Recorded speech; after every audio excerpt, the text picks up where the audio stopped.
Good morning दोस्तों, उन्नति channel में आपका स्वागत है। कल हमने संविधान के 1 अनुच्छेद से लेकर 20 अनुच्छेद तक कंप्लीट किए थे और आज हम फिर से उसको आगे बढ़ाते हुए कंटिन्यू करते हैं।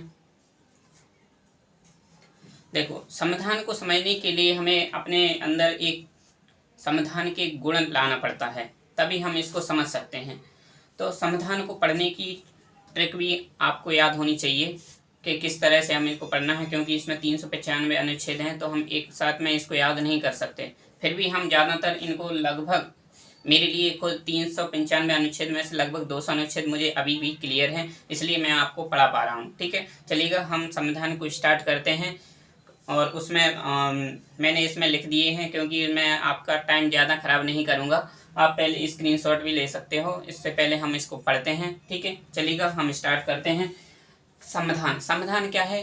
पहले हमने इसका डेफिनेशन पहले भी देखा, तो अभी भी देखेंगे कि संविधान क्या है। किसी भी देश का लिखित एवं अलिखित दस्तावेज होता है, जिसके द्वारा किसी देश की जनता और वहाँ की जो सरकार होती है वहाँ को नियंत्रित यानी संचालित करने का काम संविधान के द्वारा होता है। अगर संविधान नहीं होगा तो वहाँ की जनता और वहाँ की सरकार को चलाना बहुत मुश्किल हो जाएगा। नियम रेगुलेशन नहीं रहेंगे तो सब अव्यवस्थाएं उत्पन्न होंगी। इसी के अनुसार संविधान इसका निर्माण किया गया है। और इसके बाद हम जो अनुच्छेद 1 से लेकर अनुच्छेद 20 तक हम पढ़ चुके थे। अब अनुच्छेद 21 पढ़ने वाले हैं, क्योंकि 14 से 18 तक हम देख चुके हैं। समता और समानता का अधिकार हमने पढ़ लिया है। इसके बाद फिर आ जाते हैं 14 से 18 तक। 18 से फिर आ जाता है स्वतंत्रता का अधिकार रहता है। 19 से लेकर 22 तक होते हैं। तो ये स्वतंत्रता के अधिकारों में अभी चल रहा है। तो चलिएगा हम स्टार्ट करते हैं। अनुच्छेद नंबर 21 से हम स्टार्ट करते हैं। अनुच्छेद 21 में क्या लिखा गया है तो पहले हम देख लेते हैं, इसके बाद हम बोर्ड पे जाएंगे। तो अनुच्छेद 21 में लिखा है प्राण एवं दैहिक स्वतंत्रता। इसमें वर्णन किया है। प्राण एवं दैहिक स्वतंत्रता क्या मतलब क्या होता है कि प्राण यानी होता है, नाम से जीवन होता है। प्राण यानी जीवन, दैहिक यानी होता है शरीर, यानी एक व्यक्ति पर अपने जीवन का और उसके शरीर पर खुद का अधिकार होता है। इस पर किसी व्यक्ति या किसी सरकार का इस पर कोई भी अधिकार नहीं होता है। वह अपने शरीर को जिस प्रकार चाहे वह उसका उपयोग कर सकता है। उसी प्रकार इसमें लिखा है निजता का अधिकार, इसी के अंतर्गत आता है। निजता का अधिकार क्या होता है तो ये चलिएगा हम देखते हैं। निजता क्या होती है? निजता यानी व्यक्तिगत जीवन की कुछ विशिष्ट क्षेत्र से संबंधित होती है। क्या होगी? कुछ विशिष्ट क्षेत्र संबंधित होती है, वह अपनी इच्छानुसार इसका प्रयोग कर सकता है। कैसे? जैसे निजता का अधिकार, अभी जो संविधान में 37 प्रकार की निजताओं का उल्लेख किया गया। कितनी प्रकार का? 37 प्रकार की निजताओं का उल्लेख किया गया। कैसे? खाना खाने, रहने, सोने, और इसके बाद स्वच्छ जल पीने, स्वच्छ वातावरण में रहने आदि। और आधार कार्ड भी इसी के अंतर्गत आता है। निजता के अधिकार में ही आधार कार्ड इसी के अंतर्गत आता है। और साथ ही साथ में इसमें 2018 में ही इच्छा मृत्यु का अधिकार भी इसमें शामिल कर लिया गया, जिसको वह अपने जीवन से परिपूर्ण हो गया, मतलब कि अब उसको रहना नहीं है तो वह अपनी इच्छा मृत्यु यानी वह खुद भी अपना डिसाइड कर सकता है। ठीक है, 2018 में इसको जोड़ा गया इच्छा मृत्यु का अधिकार। ये सब क्या है? अनुच्छेद 21 में प्राण एवं दैहिक स्वतंत्रता इसमें वर्णन है। अब इसके बाद अनुच्छेद 21 में ही 21 का जोड़ा गया है, वो क्या है? शिक्षा का अधिकार से संबंधित है। शिक्षा का अधिकार कैसे? इसमें कहा गया है कि 6 से 14 वर्ष तक के जो बच्चे होंगे, 6 से 14 वर्ष तक के जो बच्चे होंगे, उसमें राज्य क्या करेगा? निःशुल्क एवं अनिवार्य शिक्षा उपलब्ध कराएगा। इसे कब जोड़ा गया संविधान में? तो 86वां संविधान संशोधन के द्वारा 2002 के द्वारा इसे जोड़ा गया था। कब जोड़ा गया? 86वां संविधान संशोधन 2002 के द्वारा इसे जोड़ा गया। ये एग्जाम में पूछा जाता है कि इसको 21 का को संविधान में कब जोड़ा गया। तो 86वां संविधान संशोधन कब? 2002 के द्वारा इसे जोड़ा गया। एक है अनुच्छेद, एक आर्टिकल कितना? 21 कंप्लीट हो गया। 21 और 21 का एक कंप्लीट हो गया। ठीक है, क्लियर है। अब आते हैं अनुच्छेद 22 में। मान लो 22 नंबर क्या है? गिरफ्तारी के संबंध में क्या है? निवारक निरोध। निवारक निरोध कैसे? मान लो गिरफ्तारी के संबंध में कोई, मान लो किसी व्यक्ति को गिरफ्तार कर लिया जाता है, तो उसको संविधान में क्या क्या उपबंध किए गए हैं? क्या हम व्यक्ति को ऐसे ही गिरफ्तार कर सकते हैं? तो नहीं। तो सबसे पहले देखते हैं, एक रसगुल्ला होता है। ये हमारा क्या है? एक रसगुल्ला, इसका नाम है चिंटू। इसका नाम है चिंटू। ये क्या करता है? इसको किसी भी कारण से गवर्नमेंट या सरकार के द्वारा इसको क्या है? गिरफ्तार कर दिया जाता है। मतलब इसको अब ये पूछेगा कि हमको सर गिरफ्तार क्यों किया, हमारा तो कारण, कोई ना कोई कारण बताना पड़ेगा किस कारण इनको गिरफ्तार किया है। तो इसको संविधान में कुछ संरक्षण प्रदान किए गए हैं, 3 प्रकार के संरक्षण प्रदान किए गए। 3 प्रकार के संरक्षण कौन कौन से हैं, चलिए देखते हैं। सबसे पहले उन्होंने कहा गया है कि वह व्यक्ति जो इसको गिरफ्तार किया गया है वह अपनी गिरफ्तारी का कारण जान सकता है कि उसको किस कारण किस अपराध के द्वारा किस अपराध के लिए उसको गिरफ्तार किया गया। अब उसने कहा ठीक है मैंने अपराध कर दिया, मुझे गिरफ्तार कर लिया। अब वो पूछेगा कि कि हमें 24 घंटे के अंदर अंदर न्यायालय में उपस्थित कराना होगा। तो उसको 24 घंटे के अंदर अंदर न्यायालय में उपस्थित कराना होगा।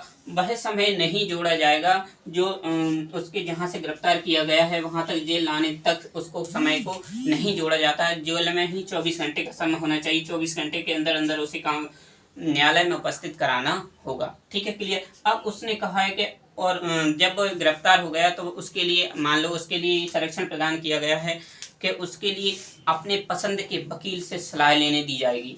उसको नहीं जो भी पुलिस वाले रहते हैं या गवर्नमेंट रहती है वह उनको नहीं रोकी जाएगी कि तुम अपना वकील नहीं कर सकते, भाई अपने पसंद का वकील कर सकता है। क्लियर है। ये हमारा रसगुल्ला है। रसगुल्ले को कितने हैं, 3 तरह की संरक्षण प्रदान किए गए संविधान में। कौन कौन से, एक तो है वह अपनी गिरफ्तारी का कारण जान सकता है, दूसरा कहा गया है कि उसे 24 घंटे के अंदर अंदर उसे न्यायालय में उपस्थित कराना होगा, और तीसरा वह अपने पसंद के वकील से सलाह लेने दी जाएगी। क्लियर हो गया, 3 संरक्षण प्रदान किए गए। आगे अनुच्छेद 22 क्लियर हो गया। गिरफ्तारी के संबंध में 2 से से संरक्षण बोल सकते हैं या निवारक निरोध बोल सकते हैं। आगे देखते हैं। अब यहाँ से हमने क्या है, एक पूरी स्वतंत्रताएं हो गई। अब आ जाते हैं शोषण के विरुद्ध अधिकार। शोषण के विरुद्ध अधिकार मतलब एक हमारा एक क्या है, रसगुल्ला है। रसगुल्ले का नाम क्या है, चिंटू है। चिंटू क्या करता है, उसका क्या है, शोषण हो जाता है।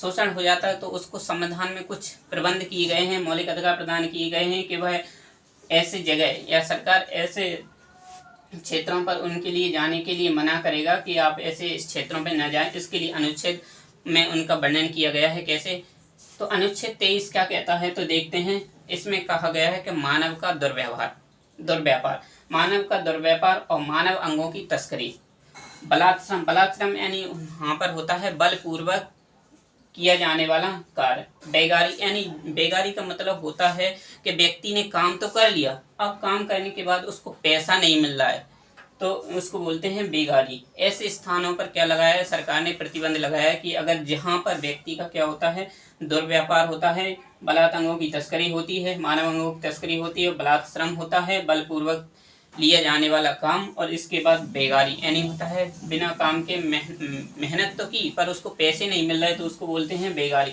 ऐसे स्थानों पर क्या लगाया गया है, परंतु प्रतिबंध लगाया कि वहाँ स्थानों पर क्या है, चिंटू को ऐसा काम करने ना दिया जाए। ठीक, आगे आगे होते हैं आर्टिकल 14।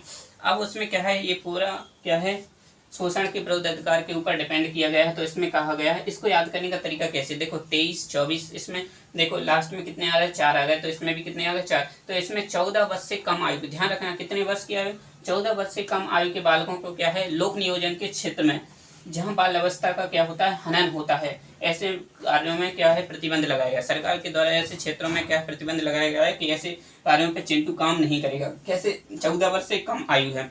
एक तो पहले क्या है, चिंटू की 14 वर्ष से कम आयु है, ये बालक है। एक लोक नियोजन के क्षेत्र में क्या होता है, नौकरी के क्षेत्र में जहाँ बाल अवस्था का क्या होता है, हनन होता है। कैसे, मान लो उसको कुछ ऐसा उटपटांग काम करवा रहे हैं जिससे कि उसको ये करना नहीं चाहिए फिर भी वो कर रहा है, तो ऐसे क्षेत्रों में क्या है, उसको ऐसे कार्यों में ना लगाया जाए। ठीक है, क्लियर हो गया।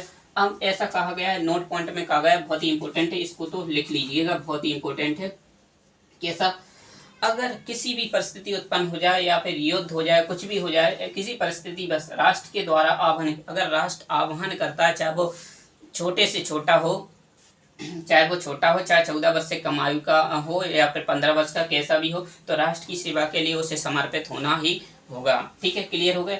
अब आ जाते हैं हम धार्मिक स्वतंत्रता का अधिकार। अब हमारा भाई चिंटू है, तो चिंटू क्या है, वो किसी भी धर्म का है, हम किसी पर्टिकुलर किसी धर्म के लेकर नहीं चलेंगे। चल हम देखते हैं। तो धार्मिक स्वतंत्रता का अधिकार, मान लो एक चिंटू है, चिंटू ने क्या किया, कोई भी धर्म अपना लिया, तो वह जो भी धर्म अपनाया उसने, वह किसी भी धर्म को अवैध रूप से मानेगा और बगैर बाधा के अंतर्गत, मतलब वह उसके अनुरूप कर सकता है कुछ भी, और इसका आचरण कर सकता है, उसको अपना सकता है, चाहे वो हिंदू बौद्ध मुस्लिम कुछ भी हो, और उसका प्रचार प्रसार कर सकता है। मतलब अपनी जो है दूसरों को प्रोटेक्शन कर सकता है कि हिंदू बनिए, ऐसा करिए, जो भी करना है, तो उसका प्रचार प्रसार कर सकता है। ये कौन से आर्टिकल में दिया है? 25 आर्टिकल में दिया गया है।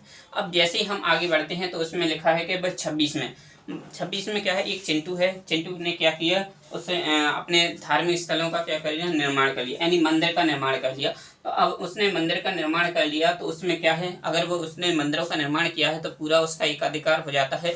अब वो क्या करेगा कि उस पर अपने स्वयं के नियम बनाएगा। उसने बोला है कि मैं मंदिर तो निर्माण कर रहा हूँ, तो ये 5 बजे के बाद बंद हो जाएगा, तो उसने क्या बना लिया, नियम बना लिए। ठीक है, अब आगे आर्टिकल 27 में क्या है, अब उसने क्या है, धार्मिक स्थलों का निर्माण कर लिया। धार्मिक स्थलों का निर्माण करने के पश्चात अब उसमें जो जो कर होंगे, जो टैक्स नहीं देना पड़ेगा उसको। धार्मिक स्थलों पर कोई भी कर टैक्स नहीं दिया जाता है।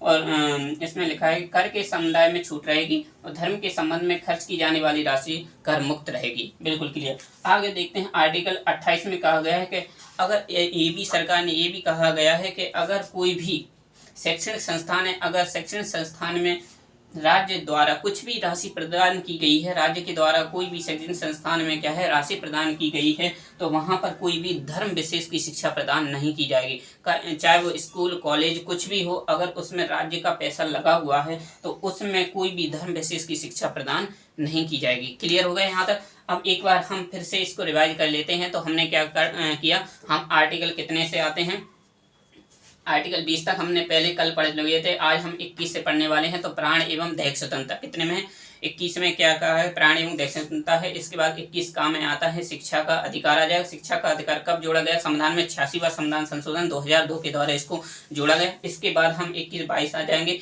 22 में क्या लिखा है, तो गिरफ्तारी के संबंध में दोषसिद्धि से संरक्षण, ठीक है, निवारक। उसमें कितने प्रकार की स्वतंत्रता मतलब कितने प्रकार का संरक्षण प्रदान किया गया है, तो 3 प्रकार का संरक्षण प्रदान किया गया है चिंटू के लिए। अब चिंटू क्या है, 3 प्रकार का संरक्षण संविधान में प्रदान किया गया, तो वो अपनी गिरफ्तारी का कारण जानेगा पहले तो। उसके बाद फिर क्या होगा, 24 घंटे के अंदर अंदर उसको न्यायालय में प्रस्तुत किया जाएगा। इसके बाद वह उसके मनपसंद के वकील से उसे सलाह लेने दी जाएगी। अब उसमें क्या है, अनुच्छेद 23 और 24 यानी शोषण के विरुद्ध अधिकार आ जाएंगे। शोषण के विरुद्ध अधिकार मतलब उन्होंने कहा है मानव का दुर्व्यापार होगा, मानव अंगों की तस्करी हो जाएगी, बलात्श्रम हो जाएगी, बेगारी हो जाएगी। ऐसे क्षेत्रों पर चिंटू के लिए काम करने पर प्रतिबंध लगाया गया। अब जैसे आर्टिकल 24 में आते हैं, 24 में कहा गया कि 24 वर्ष से कम आयु के बच्चों को लोक नियोजन के क्षेत्र में, जहाँ बाल अवस्था का अगर क्या होता है, हनन होता है, तो वहाँ पर क्या कार्य करने पर प्रतिबंध लगाया गया है। और अगर उन्होंने, सरकार ने कहा है, अगर किसी भी परिस्थिति उत्पन्न हो जाए तो राष्ट्र के द्वारा आह्वान किए जाने पर राष्ट्र की सेवा के लिए उन्हें क्या करना पड़ेगा, समर्पित रहना पड़ेगा। क्लियर हो गया? आगे बढ़ते हैं, धार्मिक स्वतंत्रता का अधिकार। अब धार्मिक स्वतंत्रता का अधिकार हमने पहले ही बोल दिया कि 25 से अनुच्छेद का आर्टिकल कितने से है, 25 से 28 तक इसका उपबंध किया गया है। 25 में क्या लिखा गया है कि वह किसी भी धर्म को अवैध रूप से मानने, उसके प्रति अंतःग्रहण करने और उसका क्या करना, आचरण और प्रचार प्रसार करना उसका काम रहता है। इसके बाद क्या है, आर्टिकल क्या है 26 में क्या कहा है, तो इसमें क्या है, धार्मिक स्थलों को क्या कर सकता है, निर्माण कर सकता है और उसमें संबंध में क्या करता है, नियम बना सकता है। क्लियर हो गया? आगे देखो, आर्टिकल 27 में कहा गया है कि कर के संदाय में क्या रहेगी, छूट रहेगी और धर्म के संबंध में खर्च की जाने वाली राशि क्या होती, कर मुक्त रहेगी। क्लियर हो गया? अब आगे आर्टिकल क्या है 28 में क्या है, अगर कोई भी शैक्षणिक संस्थान जिसमें राज्य का अगर कोई पैसा लगा हुआ है तो उसमें कोई भी धर्म विशेष की शिक्षा प्रदान नहीं की जाएगी। बहुत ही इंपॉर्टेंट, ये आपको याद हो गई होगी आर्टिकल 28। क्लियर हो गया? अब हम एक बार और आपको शॉर्ट समझाते हैं तो आपको क्लियर हो जाएगा पूरी तरह से। ठीक है, चलिएगा हम स्टार्ट करते हैं।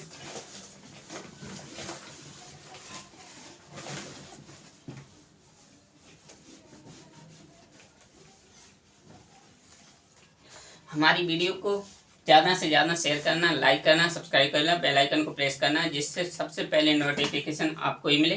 ठीक है, क्लियर है? अब हम इसको स्टार्ट करते हैं। हमने कहाँ तक पढ़ा था, 21 तक 20 तक पढ़ा था। आर्टिकल क्या है, आर्टिकल 20 तक हम पढ़ चुके थे। आज आर्टिकल हम क्या पढ़ेंगे, 21 हम अभी रिवीजन कर रहे हैं क्योंकि हमने पहले आपको पढ़ा दिया, 2 बार पढ़ा दिया, एक बार और देखते हैं। तो 21 में क्या कहा गया है, तो प्राण एवं, शॉर्ट याद करेंगे, प्राण एवं दैहिक स्वतंत्रता। प्राण एवं दैहिक स्वतंत्रता, इसी में ही क्या कहा गया है, निजता का अधिकार। निजता के अधिकार की बात की गई है, निजता का अधिकार। अब इसी में क्या है, 21 का जोड़ा गया, 21 का जोड़ा गया किसमें, शिक्षा का अधिकार। शिक्षा का अधिकार की बात की गई है। शिक्षा का अधिकार कब जोड़ा गया, तो इसमें 86वां संविधान संशोधन के द्वारा, कब, 2002 के द्वारा इसे संविधान में जोड़ा गया। अब आ जाते हैं 22, आर्टिकल कितना है, 22 में है। आर्टिकल 22 में क्या कहा गया है, तो यह है गिरफ्तारी के संबंध में, गिरफ्तारी के संबंध में दोष सिद्धि से संरक्षण। ये हमारा क्या है, रसगुल्ला है। रसगुल्ला क्या है, अब इसको क्या कर लिया गया, गिरफ्तार कर लिया गया। तो इसे संविधान में कुछ उपबंध प्रदान किए गए हैं। संविधान में से 3 प्रकार के संरक्षण प्रदान किए गए, 3 प्रकार के संरक्षण प्रदान किए गए। 3 प्रकार कौन कौन से है, एक तो भाई अपनी गिरफ्तारी का कारण जान सकता है, गिरफ्तारी का कारण जान सकता है। और दूसरा क्या कहा गया है कि इसमें इसे 24 घंटे के अंदर उसे क्या किया जाएगा, उसे 24 घंटे के अंदर न्यायालय में प्रस्तुत किया जाएगा। इसके बाद उसे अपने पसंद के वकील से क्या दी जाएगी, सलाह लेने दी जाएगी।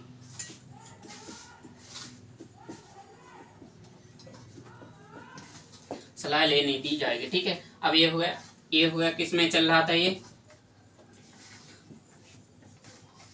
स्वतंत्रता के अधिकार में चल रहा था ये सब। अब इसके बाद हम आ जाएंगे शोषण के विरुद्ध अधिकार। शोषण के विरुद्ध अधिकार आ जाएंगे। शोषण के विरुद्ध अधिकार अनुच्छेद 23 और 24। 23-24 में कहा गया है कि इसमें क्या है, जो मानव अंगों का दुर्व्यवहार, मानव अंगों की तस्करी, बलात्श्रम और बेगार, ये चीजें कही गई हैं। ऐसे क्षेत्रों पर क्या किया गया, प्रतिबंध लगाया गया है। क्लियर। इसमें कहा गया है कि अगर कोई भी 14 वर्ष से कम आयु का बालक है तो ऐसे क्षेत्रों पर उसे लोक नियोजन के क्षेत्रों में नहीं जाने की अनुमति नहीं है, जहां पर उसके क्या है, बाल अवस्था का क्या होगा, हनन होगा। बाल अवस्था का क्या होगा, हनन होगा। क्लियर होगा। अब इसके बाद शोषण के विरुद्ध अधिकार के बाद धार्मिक स्वतंत्रता का अधिकार आ जाएगा। धार्मिक स्वतंत्रता का अधिकार आने के पश्चात इसमें आर्टिकल कितने से कितने तक है, अनुच्छेद कितना है, 25 से 28 तक। ये हम पढ़ चुके हैं, एक बार फिर से देखो। 25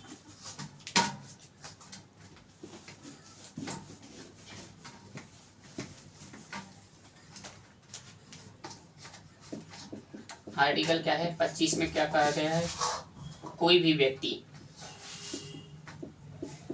किसी भी धर्म को क्या कर सकता है,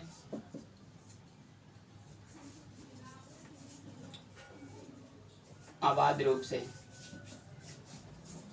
से मतलब बिना किसी बाधा के,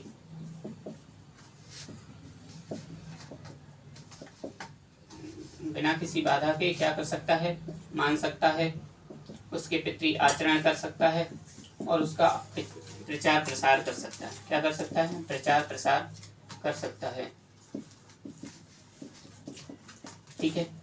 इसके बाद आर्टिकल 26 में कहा गया है कि वह कोई भी व्यक्ति धार्मिक स्थलों का क्या कर सकता है, निर्माण कर सकता है और उनके प्रति नियम भी बना सकता है। क्या कर सकता है, नियम भी निर्मित कर सकता है। ठीक है। अब आर्टिकल क्या है, 27 में क्या कहा गया है कि जो भी कर होंगे, जो भी धर्म निर्माण कर लिया उसने, पहले क्या कर लिया उसने, किसी भी धर्म को अपना लिया, आचरण प्रचार प्रसार कर लिया, उसने स्थलों का निर्माण कर लिया। अब जो उसमें जो भी पैसा आएगा वो क्या होगा, टैक्स फ्री रहेगा।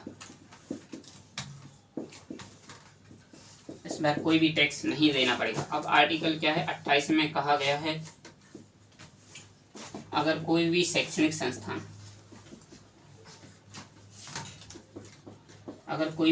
संस्थान है जिसमें सरकार का पैसा लगा हुआ है।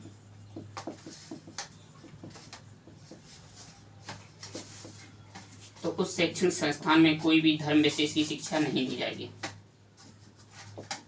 धर्म विशेष की शिक्षा नहीं दी जाएगी। क्लियर हो गया?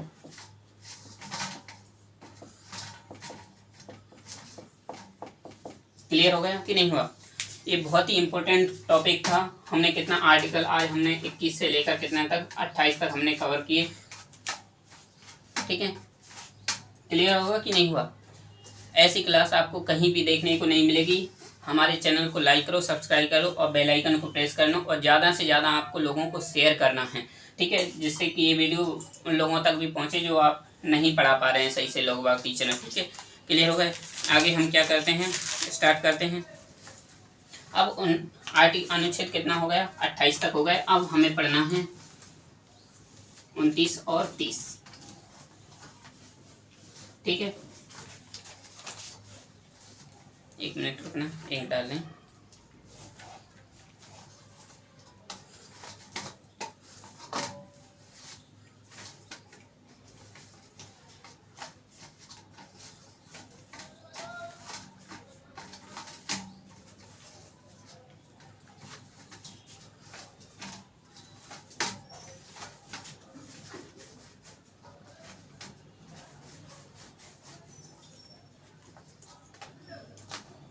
इसके बाद कौन सा अधिकार है? शिक्षा और संस्कृति का अधिकार। शिक्षा और संस्कृति का, शिक्षा और संस्कृति के अधिकार की बात करें तो इसमें आर्टिकल कितने? 2 शामिल हैं। कौन कौन से? अनुच्छेद 29 और 30 इसमें शामिल हैं। अब ये शिक्षा और संस्कृति का अधिकार लाने की क्या जरूरत थी? तो चलिएगा इसमें हम देखते हैं, क्योंकि इसमें कहा गया है कि इसमें सबसे पहले तो किसको? अल्पसंख्यक को प्रोत्साहित किया गया है। किसको? अल्पसंख्यक वर्गों को प्रोत्साहित किया गया है। कैसे? अनुच्छेद 19 कहता है कि प्रत्येक अल्पसंख्यक वर्ग अपनी भाषा, लिपि और संस्कृति को क्या कर सकता है? सुरक्षित रख सकता है। उसमें ये कहा गया है। अनुच्छेद 29 में कहा गया है कि कोई भी अल्पसंख्यक वर्ग अपनी भाषा, लिपि और संस्कृति को क्या कर सकता है? सुरक्षित रख सकता है। और 30 में कहा गया है कि अल्पसंख्यक अपनी भाषा, लिपि और संस्कृति को सुरक्षित रखने के लिए शैक्षणिक संस्थानों का क्या कर सकता है? निर्माण कर सकता है। और उसके अर्थात स्कूल, कॉलेज, ये कब क्या कर सकता है? सब डेवलप कर सकता है। अगर इसको निर्मित करने के लिए अगर कोई भी व्यक्ति सरकार से अनुदान लेने के लिए जाता है, कोई भी व्यक्ति शैक्षणिक संस्थानों को निर्माण करने के लिए सरकार से अनुदान देने के लिए जाता है, तो सरकार उसको अनुदान देने के लिए मना नहीं करेगा, अनुदान देगी जरूर। ठीक है, शैक्षणिक संस्थानों के निर्माण के लिए। क्लियर है? तो अनुच्छेद कितना है? 29 और 30। शिक्षा और संस्कृति के अधिकार इसमें सम्मिलित किया गया है। इसमें सबसे ज्यादा प्रोत्साहित किसको किया? ये मौलिक अधिकार की क्या है? एक आलोचना है कि इसमें सिर्फ किसको प्रोत्साहित किया गया है? अल्पसंख्यक वर्गों को। आर्टिकल 29 क्या कहता है? तो 29 में कहा गया है कि कोई भी अल्पसंख्यक वर्ग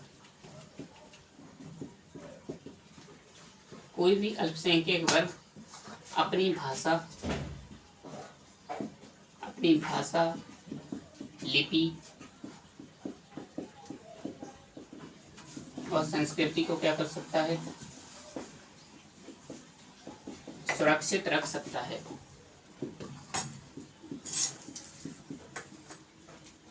अब आर्टिकल कितना है? 30 में कहा गया है कि कोई भी अल्पसंख्यक वर्ग अपनी भाषा, लिपि और संस्कृति को सुरक्षित रखने के लिए, भाषा, लिपि और संस्कृति को सुरक्षित रखने के लिए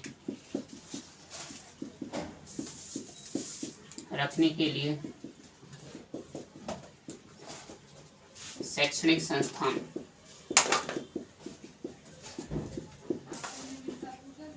जैसे स्कूल, कॉलेज आदि की स्थापना कर सकता है।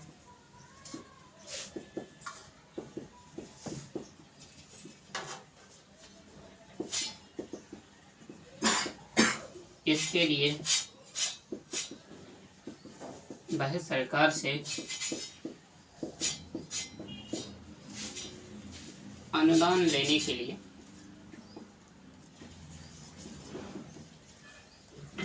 लेने के लिए जाता है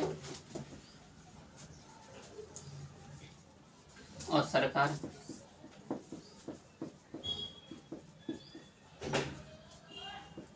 अनुदान देने से मना नहीं करेगी। क्लियर हो गया? ये आज हमारी क्लास थी।